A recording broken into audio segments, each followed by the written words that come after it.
WEFM, the new fresh sound.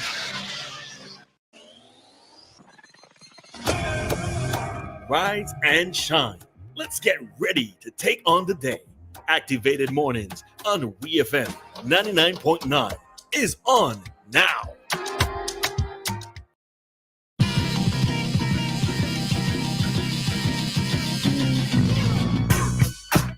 Good morning, St. Vincent and the Grenadines. The time is now 7:18, soon to be 7:19 here in SVG. So I want to say good morning to everyone on their way to work, school, just starting the day. It's a rainy Friday, unfortunately, or maybe fortunately for some people, because they get to go into work late. Or maybe don't go into work at all. Who knows? How But so? good morning. I don't know. Umbrellas in Hampton, garbage bags. We don't use plastic bags anymore from the supermarket. Wait, no. If my employer tells me why you ain't get us plastic bag, I will laugh. I would laugh. Yeah, use a plastic bag. No, I would laugh. Use the same bag the farmer and put his clothes in. One of those. No, I would laugh. I would laugh. No, that gotta be a joke. That gotta be a joke. Well, shower cap, water boots. I will by force, but get in here. Good morning to Anna and Joshua quickly, and morning to you, Christal. Good morning, everybody. Across the length and breadth of St. Vincent and the Grenadines, the rest of the region, and of course, the rest of the world. To join our discussion, it's interactive. 457-9997 is the number to call, number to WhatsApp voice note, and number to WhatsApp call. So let's get to it. Well, first of all, we saw that an arrest was made in the murder at Park Hill, and again at Camden Park as well. So we can't say they're usually the people that say, "Oh, the police not doing anything. We're not seeing anything being done by them. They're doing the jobs. They're getting some arrests." Well, arrest doesn't mean that the persons are guilty, but something is being done to at least try to curb the crime situation here in St. Vincent and the Grenadines. So good morning to the Royal St. Vincent and the Grenadines Police Force this morning and all the hardworking officers who are indeed working in this rain. Moving on to agriculture in St. Vincent and the Grenadines. So we have big news regarding agriculture. First of all, we have two students from the Technical College, the Division of Technical and Vocational Education of St. Vincent and the Grenadines Community College, making history as the first two recipients in SVG of the Helen's Daughter Scholarship. So the two female students enrolled in the Agriculture, Science and Entrepreneurship program at the Division of Technical, not going into all of that, Zayla Lewis and Camelia Samuel. So good morning to Zaylee Lewis and Camelia Samuel. Good morning to you and congratulations on your award. According to Mika Edwards, sorry. Mishka. That's Mishka.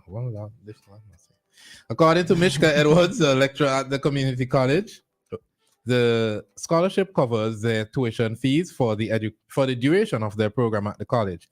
The Helen's Daughter is a St. Lucia-based organization founded in 2016. It is a non-profit organization that provides assistance to women engaged in agriculture. Yeah. So yeah. Shout out to Mishka. Good morning, Mishka. Good morning to all the students down at the SVGCC technical division. Yeah. At the is it Annisville? Did you say Annisville or Rosal? Right. It's Rosal. It's Technical College. That's College the address. Is there and in Diamond. I am wondering which is which. Diamond is hospitality. Oh, okay. Okay, so vocational studies is Annisville and Diamond is hospital. Business and the okay. There. Got it now. And shout out to Helen's Daughters. Kudos to Keithlyn Cairo. She is, I believe, the founder of Helen's Daughters. Mm-hmm. If you just browse through their Facebook page, you'll see they do a lot of work. They actually had two sessions with female farmers or aspiring farmers here in SVG. Great. It was across the three countries, St. Kitts, Nevis, St. Lucia, and St. Vincent and the Grenadines. And it was a very in-depth program. So if you are interested, yes, I'm shameless plug because it's a non-profit. And that was actually part of one of them. If you want to learn more about agriculture, it's very in-depth for the time period that it was held. You should go and check them out and see. And it was absolutely free. Most definitely, and Vincent should be made aware of all these opportunities because usually a lot of people don't know that these things are happening. So now that you know, apply because there are opportunities out there for the youths of St. Vincent and the Grenadines.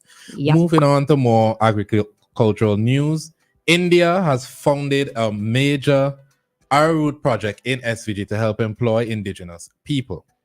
So phase one, according to One News, of a project to modernize St. Vincent and the Grenadines arrowroot industry and provide jobs for indigenous people is now complete.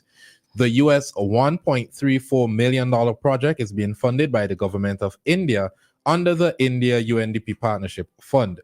The project's aim has been enhancing the livelihoods of the indigenous communities involved in farming and processing of arrowroot, with a special focus on creating job opportunities for women, a press release from the India High Commission said. Most of the indigenous communities in St. Vincent and the Grenadines are located north of the Rabaka Dry River, the same region in which the new arrowroot factory is being built. And arrowroot has been a major staple in that region. So, well, a lot of persons know what arrowroot is, but briefly, arrowroot is a tropical herb used for its tubers, which contain a highly valuable starch, according to the Feedopedia. It can be used to make cereals and other products. Yeah, arrowroot is actually big in the beauty. Arrowroot starch is really big in the beauty industry.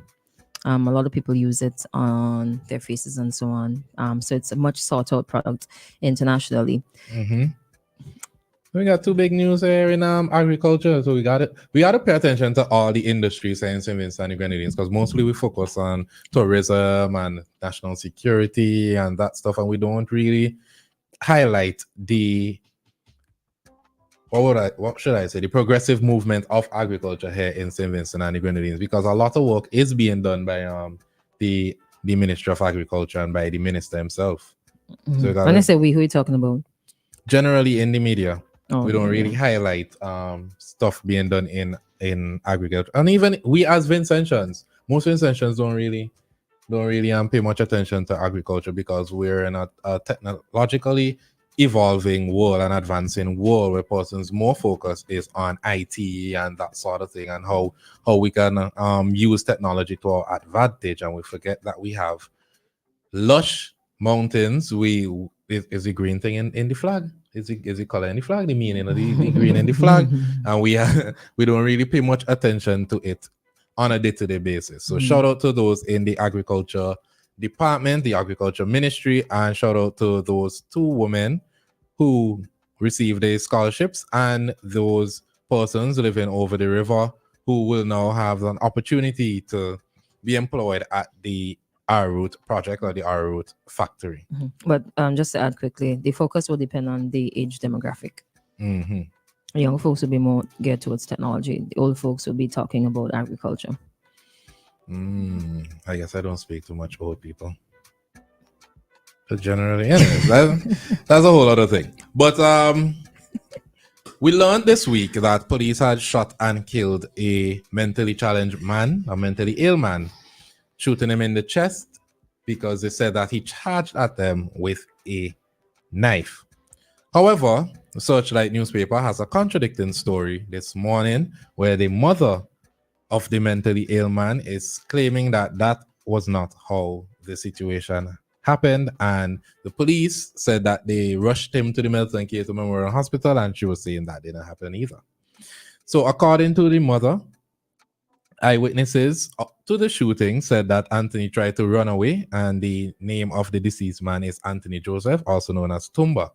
She said that her son tried to run away from the police and that they heard 2 shots fired in quick succession, meaning that reports were that they said that the guy was shot in his leg to try to subdue him, and he kept pushing and they shot him again in the chest. But she's saying, according to eyewitnesses, that is not the case. They shot him bam bam one time.